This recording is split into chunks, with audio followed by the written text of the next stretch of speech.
Namaskar, this is Akhilesh Bhargav. Welcome to Tidbits on Business and Finance with me. The government stimulus package in order to revive a corona afflicted economy was not genuine according to us. It was a damn squib, it was a lost opportunity, it was actually misleading and a farce. And if at all it is worthy of being called a stimulus package, it was grossly inadequate.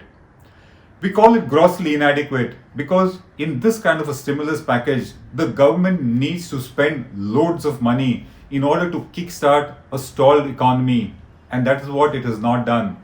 The government needs to give money directly to those businesses which have lost because of the lockdown, and today they do not have the money needed to revive their businesses. The government needed to do that in abundant measure, and it has not done that, and thus we call it grossly inadequate. Some experts say that the government coffers are empty and thus it could not have spent so copiously as the situation demand. But then the other experts counter to say that if the government did not have money, these kind of extraordinary times demand that the government should borrow money and spend. The government needs to incur extraordinary debt in order to borrow money directly in the economy such that you are able to pump prime the economy and kickstart it. But then political observers say that the government was unwilling to borrow because it fears a rating downgrade. If the public debt to GDP ratio shoots up beyond a point, the fear is that international rating agencies will downgrade India's sovereign rating, and the government was politically not willing to risk that. And thus, we have a situation where the spending is low because the government is not willing to borrow. What the government feared, which is a rating downgrade, has already taken place. Moody's yesterday announced a downgrade of India's sovereign rating from Baa2 to Baa3, which is just one notch over the junk rating.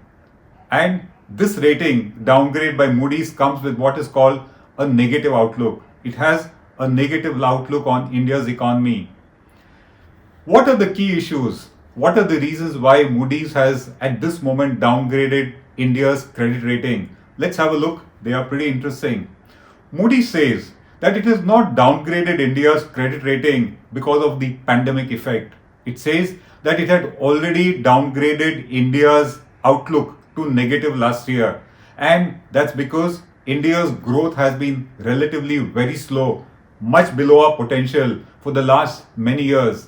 Thus, according to Moody's, the growth slowdown started much before the pandemic came, and this particular downgrade is in response to that and not because of the impact of pandemic on the Indian economy. Moody's pertinently says that over the years, the reforms which were meant to drive up India's growth have yielded very little results, and it is because of this consistent slowdown in India's growth and not realizing its growth potential is why today Moody's has downgraded India's sovereign rating. Moody's points out that in 2016, India's GDP grew by 8.3%. As against that, in 2019, it was a mere 4.2%. And this year, 2020, it expects it to be in the range of below 4%. And of course, FY21 is expected to be a negative rating, a negative growth. That's the reason why Moody's today has downgraded India's credit rating, not because of the pandemic effect. Further, Moody's says that India needs to improve its reforms, implement its reforms in order to improve its rating.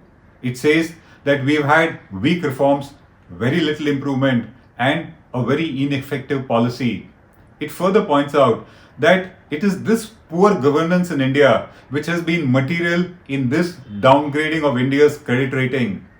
It says that governance is a material factor in assessing India's credit rating, and unless there is a major improvement in India's governance, our credit rating is not going to be upgraded so soon. Thus, governance, the failure of reforms in India, or their moving at a very weak pace, has been one of the significant reasons why Moody's has downgraded India's credit rating this time. it has had very little to do with the GDP growth rate, as we might call it, because according to Moody's, it is because our governance has been poor that our economic growth rate has been far below potential. It says that our governance strength has materially deteriorated, and that is a major factor for India to look into.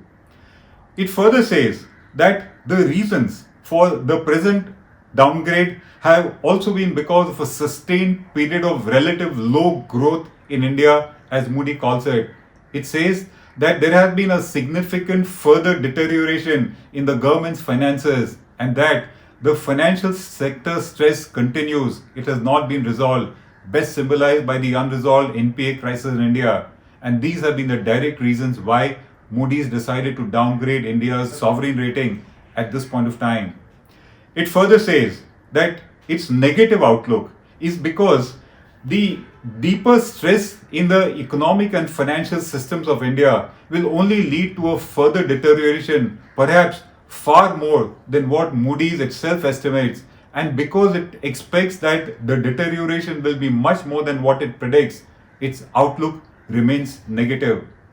The concerns for Moody on the economy remain low growth, stress in the financial system, weak infrastructure, the NPAs which remain unresolved, slow pace or non-existent reforms, and of course, governance. Moody's thus is saying what we have always been saying all this time, that the Indian economy was already in a very weak situation before Corona set in, and thus it is because of the pre-pandemic situation that a rating downgrade has taken place. The point to note here is that the onset of the Corona lockdown and its closure of the economy has anyway severely impacted the Indian economy. And when those factors will be taken into account, there is bound to be a far more negative outlook, if not a further downgrading of India's rating by Moody's.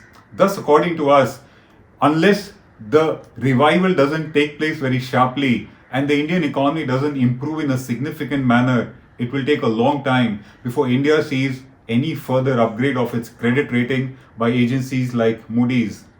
The immediate fallout of these kind of credit downgrades is that the rate of interest at which India will borrow money is going to go up in international markets, and India's currency will be expected to deteriorate even further.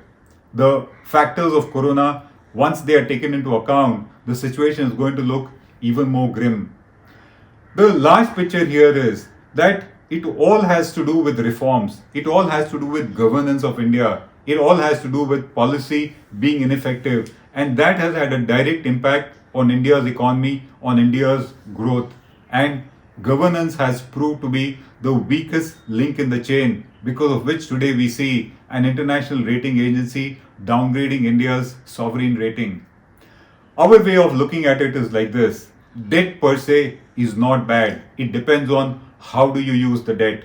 If the Indian government were to borrow heavily and use the money prudently such that it adds to the productive capacity of the economy, it adds to the revival of the economy, it adds to adding to India's infrastructure in a big way, then that debt is finally going to lead to a large upsurge in India's GDP and its growth rate. And we think that if that kind of a borrowing is done, irrespective of how international rating agencies react, India should not hesitate. It all has to do with how are we using the additional money being taken. If it is being taken in order to service and meet India's revenue expenditure such that it doesn't add to our productive capacity at all, then it is better not to borrow additional debt. But if it is prudently utilized, as we said, then that debt should have been borrowed. And the stimulus package, because of such borrowing, should have been much, much larger in case we were very clear that debt is going to be used prudently. This is Akhilesh Bhargav signing off till we meet again. Namaskar.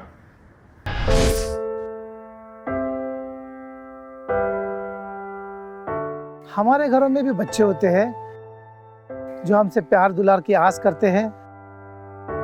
हमारा भी जीवन साथी है जिसको हमारे duty से घर आने का इंतजार होता है। हमारे घर में भी एक बूढ़ी माँ है जिनके लिए आज भी हम ही आंखों के तारे हैं। लेकिन हम हमारे घरों में नहीं है। आपकी सुरक्षा में कोई कसर न रहे, इसलिए हम अपने प्रियजनों से दूर है। हम में से ही कुछ तो अब इतने दूर जा चुके हैं कि वो वापस अपने घरों को लौट भी नहीं पाएंगे। हमें गर्व है कि हमारे कंधों पे मुंबई शहर के नागरिकों की सुरक्षा की जिम्मेदारी है। हमारे जज्बे और बलिदान को व्यर्थ न जाने दे। इस संकट के समय में आप घर पे रहे, सुरक्षित रहे।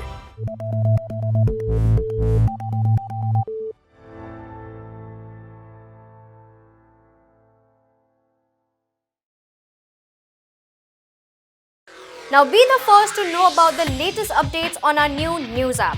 Go on your Android or iOS, search for HW News Network. Download our app, choose the language you prefer to get updates in, and be up to date with the latest news. If you like this video, please share it, and we would love to hear your comments in the comments section down here. Also, please do like our Facebook page and follow us on Twitter to get minute-to-minute news updates. For more such shows and videos, well, subscribe to our YouTube channel.